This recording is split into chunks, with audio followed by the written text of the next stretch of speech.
South Korea's political scene, I mean, wow. It's been a roller coaster, to say the least. Not long ago, we were talking about both the president and prime minister being out of action, impeached, no less. Now the prime minister's back, Han Duck-soo. It's almost hard to keep up. But that's what we're here for, right? Yeah, Our deep dive today is all about understanding what this means. I mean, Han's back, but President Yoon Suk Yeol, he's still facing that impeachment, right?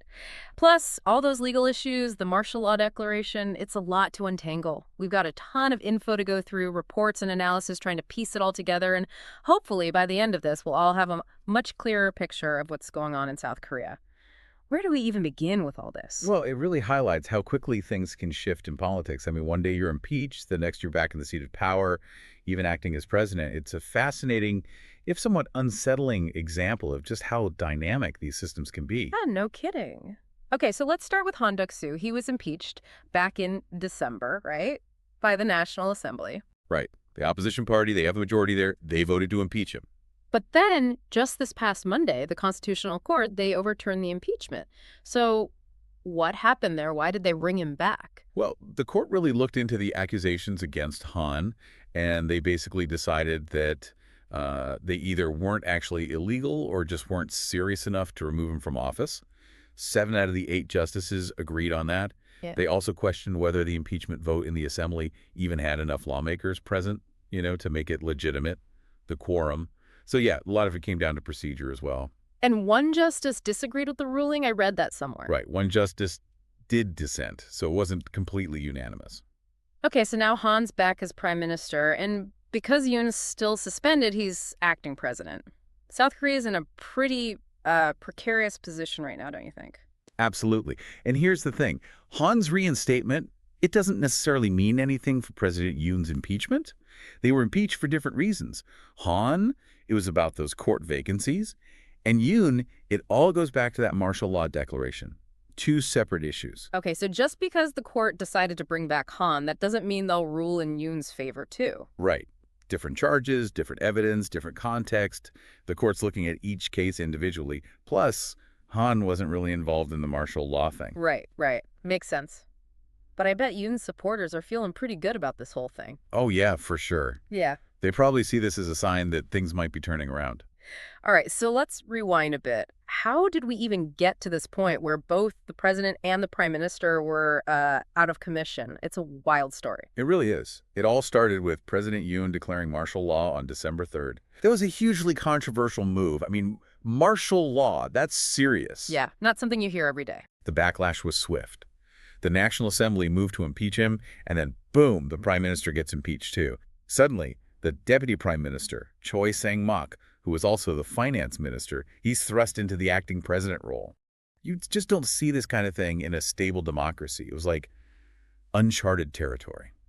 So what happens next for Yoon? What are the possibilities here? Well, the Constitutional Court is still deciding on his impeachment. If they uphold it, South Korea will have to hold a special election to choose a new president. On the other hand, if they overturn the impeachment, Yoon comes back to power. But even if he does come back, wouldn't his image be pretty tarnished after all this? Yeah, his authority and popularity would probably take a huge hit, no doubt about it. And to make matters worse, he's also facing criminal charges, totally separate from the impeachment. Oh, right, the rebellion charges. I'd almost forgotten about those with everything else going on. Those are pretty serious, aren't they? It's extremely serious. Rebellion. That carries potential penalties up to life imprisonment, maybe even the death penalty, depending on the circumstances. He was arrested, but then he was released on bail on March 8th so he could prepare for his trial. And that release caused a whole other wave of protests, right? In Seoul, especially. Huge protests. Yeah. People both for and against Yoon. The country was and still is deeply divided. So what exactly is at the heart of these rebellion charges? What did Yoon actually do that led to this? Well, it all comes back to the martial law declaration. When Yoon declared martial law, he also sent troops and police to the National Assembly. His argument was that he was trying to maintain order, that things were getting out of control. Obviously, the opposition saw it differently. Oh, yeah, they were furious. They said he was trying to intimidate lawmakers, stop them from voting against him, basically stage a coup. The Assembly eventually managed to overturn the martial law decree, but the damage was done. Okay, let's circle back to Han Duck-soo for a second. His initial impeachment, it wasn't random, right? The opposition had a specific reason for going after him. Yeah, they were really unhappy about his refusal to fill those 3 empty seats on the Constitutional Court. Seems like a weird thing to get impeached over. But it was strategic. They believed that with fewer justices, it would be harder to get the 6 votes needed to remove Yoon from office if his impeachment went to the court. So they saw Han as protecting Yoon, trying to stack the court in his favor. Basically manipulating the system to help his buddy. That's how they saw it, yeah. Yeah. And it shows how much importance is placed on judicial appointments these days. It can get very political very quickly. So they thought Han was trying to rig the game for Yoon, and they weren't having it. Exactly. And after Han was impeached and Choi Sang-mok became acting president, he did appoint 2 new justices, but he left that 3rd spot open. Which probably didn't help calm the opposition down at all. Not one bit. They saw that as more evidence of political interference, and they actually tried to impeach Choi, too. So it was like a whole cycle of impeachment attempts, just one after another. Okay, so Han's back in charge now. What's he saying he's going to focus on? Well, publicly, he's talking about urgent matters, specifically global trade. He's trying to shift the focus away from all the political drama and put the economy front and center. He's also calling for national unity. He even said, and I quote, "There's no left or right. What matters is the advancement of our nation." Sounds good on paper, but can he really unite the country after all this? It seems pretty divided right now. Yeah, it's a tall order. Mm-hmm. I mean, the divisions are deep, the anger is real, and then there's the big question mark hanging over everything. Will Yoon return to power, or will there be a new election? Han's return throws another wrench into the works. It's interesting, though, how Han's impeachment was partly about Yoon's fate, and now Han's return impacts Yoon's fate, too, in a way. So just to recap, Han Duck-soo is back as Prime Minister, acting president for now. President Yoon is still facing impeachment and those serious criminal charges. South Korea's political situation is incredibly volatile.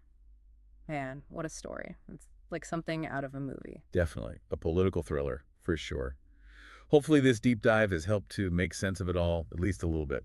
It's complex, that's for sure. Absolutely. And it makes you wonder what happens next. Regardless of whether Han stays in power, whether Yoon comes back, what lasting impact will all this have on South Korea? How will the country move forward after such intense political turmoil? It's a question worth pondering. You got that right. This story is far from over, and the consequences are going to be felt for a long time. That's all the time we have for today. Join us next time for another deep dive into the most fascinating stories of our time. Until then, stay curious. And stay informed.